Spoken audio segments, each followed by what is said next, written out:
नमस्ते, मी वंदना. पुन्हा एकदा माझ्या चॅनलमध्ये तुमचं सगळ्यांचं स्वागत. तर मग मी तुम्हाला आता दाखवणार आहे 32 छातीचा प्रिन्सेस ब्लाउज कटिंग. डायरेक्ट मी कपड्यावर कटिंग दाखवते. तर आपली 10ची बाई शिवून लागते, तर 11ची मी बाई घेतली. अर्धा इंच वरती जातो आणि अर्धा इंच खाली जातो. तर असं माप घेतले मी. 11 इंच घडी आहे आपली 8ची. मी तुम्हाला हमेशा सांगितलेलं आहे घडी कशी टाकायची. आणि असं माप घेतलंय मी 3 इंच. आणि त्याच्यानंतर आकार देऊन मी पूर्ण बाई कटिंग करते.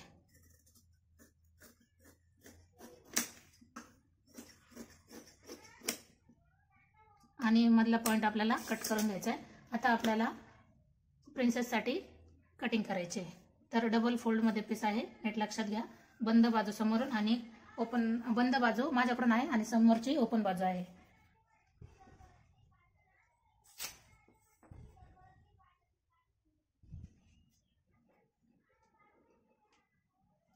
अशा पद्धतीने पूर्ण आपल्याला अस्तर टाकून घ्यायचं आहे. आता उंची घ्यायची आपल्याला 15 इंच. शिवून होणार 14.5 घेतले तरी चालते. 14.5 शिवून 13.5 होईल.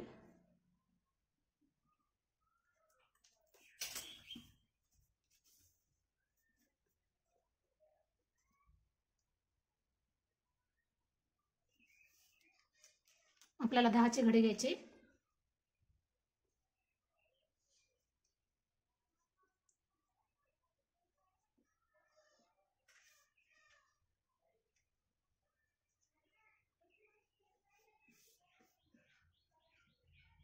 आपल्याला 10ची घडी घ्यायची, तर मी 10ची घडी घेतली. आता उंची घेते मी 15 इंच. शिवून आपली 14 इंच होऊन जाते.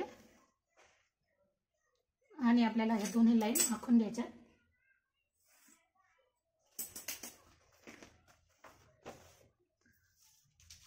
आता आपल्याला शोल्डर घ्यायचे 5.5 इंच. 32 छाती आहे, तर शोल्डर आपल्याला 5.5च घ्यायचंय. आणि 2.25चा गळा घ्या. 2.25चा गळा ठीक आहे. पाठीमागचा गळा मला 10चा घ्यायचा आहे. आणि खाली वरती 2.25 घेतले, तर खाली मी 3 घेते. थोडासा ब्रॉड द्यायचा आहे आपल्याला गळा खालच्या बाजूने. तर गळा मी लगेच आखून घेणार. गोलच गळ्याची मागणी आहे कस्टमरची, तर मी गोल गळाच घेते. आणि आपल्याला असं माप पण घ्यायचं आहे 5.5, कारण आपण शोल्डर हे 5.5 घेतले, तिथं पण 5.5 घेणार. आणि असं सरळ आपल्याला 5.5च घ्यायचंय, बरोबर. आता 5.5 घेतल्याच्या नंतर 8 चौक 32, आपल्याला 8चा 32चा आपल्याला चौथा भाग काढायचा आहे. तर 8 इंच येते आणि 2 इंच आपल्याला शिलाई मार्जिनसाठी ठेवून द्यायचं आहे. 2 इंच आपली शिलाई मार्जिन. तुम्हाला जर 1.5 इंच ठेवायचं तरी तुम्ही 1.5 इंच ठेवू शकतात. आता आपल्याला थोडंसं आतमधल्या बाजूने अर्धा इंच जास्त आतमध्ये घ्यायचं आहे. आणि 1.5 इंच मी पाठीमागच्या बाजूने, पाठीमागच्याला इथपासून एवढं 1.5 इंचावर एक खूण केली. आणि आपल्याला हे पॉइंट जोडून घ्यायचेत, बरोबर. आता आपलं कंबर किती आहे? कंबर आहे 26.5. तर 26.5चा आपल्याला चौथा भाग काढायचा आहे. चौथा भाग काढायचा आहे. जवळजवळ 6.5 आणि 1 पॉइंट आलाय. आणि त्याच्यामध्ये आपल्याला 2.5 इंच मिक्स करायचं आहे, बरोबर. हा झाला आपला पाठीचा भाग पूर्ण रेडी. तर आता आपण कटिंग करून घेऊ याची.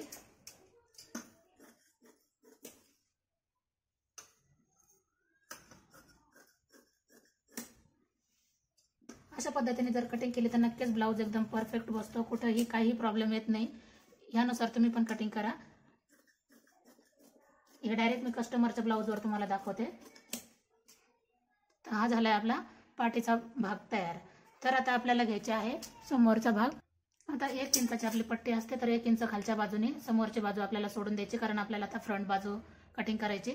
तर आपण आहे तसा पाठीमागचा भाग त्याच्यावर ठेवून पण कटिंग करू शकतो, किंवा नंतर पण परत माप घेऊ शकतो. तर आता आपल्याला पुन्हा एकदा 15 इंचावरच आपल्याला मार्क करायचं आहे. आणि ही बाजू जर धरली तर 16 इंच होते. तर आपण डायरेक्ट जरी 16वर केलं तरी पण चालते. 1-2 ठिकाणी पॉइंट देते.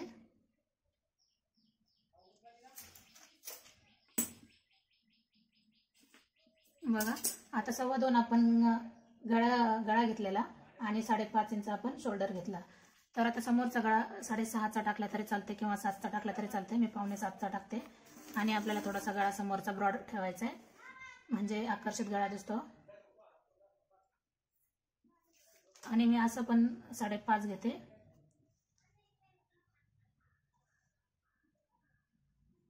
आता आपली 8ची घडी होती. 8 मध्ये आपल्याला 2 इंच मिक्स करायचं आहे, कारण आपलं हे एक्स्ट्रा मार्जिन झालेलं. आणि अर्धा इंच आतमध्ये घेऊन आपल्याला समोरचा मोंडा 1 इंचावर आपल्याला आकार द्यायचा आहे. अशा पद्धतीने हा समोरचा आकार देऊन झालाय. आता आपला कंबर किती आहात? 26.5. तर 26.5चा आपल्याला चौथा भाग काढायचा आहे. 26.5चा चौथा भाग, बरोबर. आणि त्याच्यामध्ये आपण किती घेतलेलं? पाठीमागच्या बाजूला 2.5 इंच. आता हे आपल्याला पाठीमागच्या बाजूनुसार परफेक्ट हे होऊन जातं. आता आपल्याला घ्यायचं याच्यामध्ये टक्स उंची. तर असं आपण आडवं माप घेणार आहोत 4.25 इंच. 4.25 इंच घेतले. आता ही लाईन मी ह्या लाईनला खाली घेऊन टाकली आणि वरून आपल्याला घ्यायचे 10 इंच. असं एकदा पुन्हा चेक करून घ्या, बरोबर आले. 10 घ्या किंवा 10.5 घेतलं तरी पण चालते. आणि आपल्याला 2 इंचावर एक लाईन आखून घ्यायची ह्या पॉईंटपासून इथं, आणि आपल्याला आकार देऊन घ्यायचा. आता आकार द्यायला एकदम सोपं आहे, नक्की तुम्ही पण ट्राय करा. किंवा लाईन आखली इथपासून एवढी लाईन आखली तरी पण चालते, फिटिंगला ब्लाऊज व्यवस्थित येऊन जातो. आता आपण हे 2 इंच इथं जे घेतले ते आपल्याला ह्या लाईनच्या बाहेर 2 इंच घ्यायचंय. जास्त जर चेस्ट असेल तर आपण हे माप 2.5 इंच किंवा 3 इंच पण घेऊ शकतो. आणि इथं थोडंसं मी अर्धा इंच बाहेर काढले, कारण टक्स इथं मुडपणात जातो. अशा पद्धतीने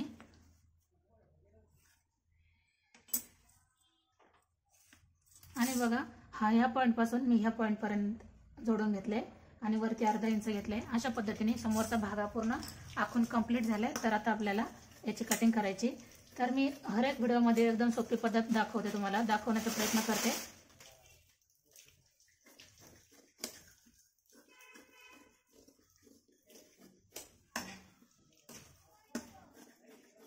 जर तुम्हाला शोल्डर उतरण्याचा प्रॉब्लेम येत असेल तर अर्धा इंच तुम्ही गळ्याकडून पण उतरवू शकतात. म्हणजे अर्धा इंच गळा कमी करायचा आहे आपल्याला, म्हणजे इकडच्या बाजूने तिरकस रेष आखायची.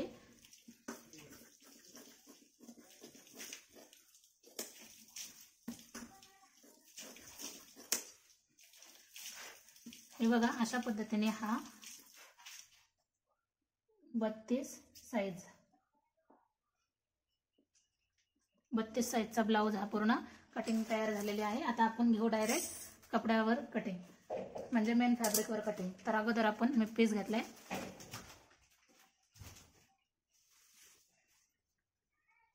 तर अगोदर आपण बाही काढून घेऊया. अगोदर बाही काढल्याच्या नंतर आपल्याला बाकीचं काढायला सोपं पडतं.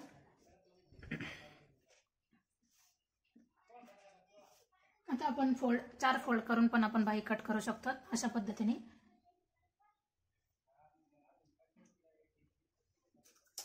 आता मी याची कटिंग डायरेक्ट करते. ज्यावेळेस आपण शिवायला घेतो त्यावेळेला आपण आकार देऊन घेऊ त्याला. पीस भरपूर आलेला आहे ब्लाऊजमध्ये. अशा पद्धतीने बाहीची कटिंग मी पूर्ण केली. आता आपल्याला पाठीमागचा भाग काढायचा आहे. तर पिसामध्ये बंद बाजू मी माझ्याकडून ठेवली आणि ओपन बाजू समोरच्या बाजूने ठेवली. तर आपल्याला आता काठ घ्यायचे, तर काठ आपल्याला पाठीच्या बाजूने आले पाहिजे. तर आपल्याला पाठीचा हा बंद भाग पण आपल्याला आपल्याकडूनच ठेवायचा आहे. समोरची बाजू ही ओपनच ठेवायची. अस्तरमध्ये परफेक्ट कटिंग करावी लागते आणि मेन फॅब्रिकमध्ये थोडंफार मागं पुढे जरी झालं तर काही अडचण येत नाही, मी हमेशा सांगते. आणि ज्या वेळेला पीस मापातच असेल तर त्यावेळेला आपल्याला ॲडजस्ट करावंच लागतं. आता हा पाठीचा भाग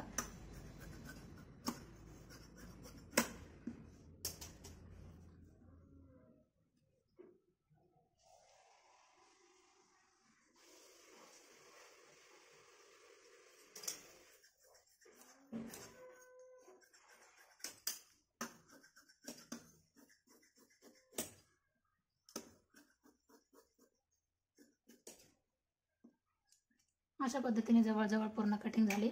आता तुम्हाला कुठल्या याच्यावर व्हिडिओ बनवायला आवडेल मला कमेंट करा, का तुम्हाला कुठला व्हिडिओ पाहायचा आहे त्यानुसार मी कटिंग करेन.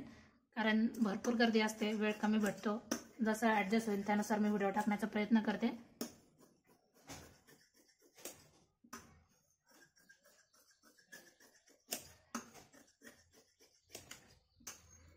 अशा पद्धतीने ब्लाऊजचे पूर्ण कटिंग झाले. व्हिडिओ आवडला तर नक्कीच लाईक करा, शेअर करा आणि सबस्क्राईब करायला अजिबात विसरू नका.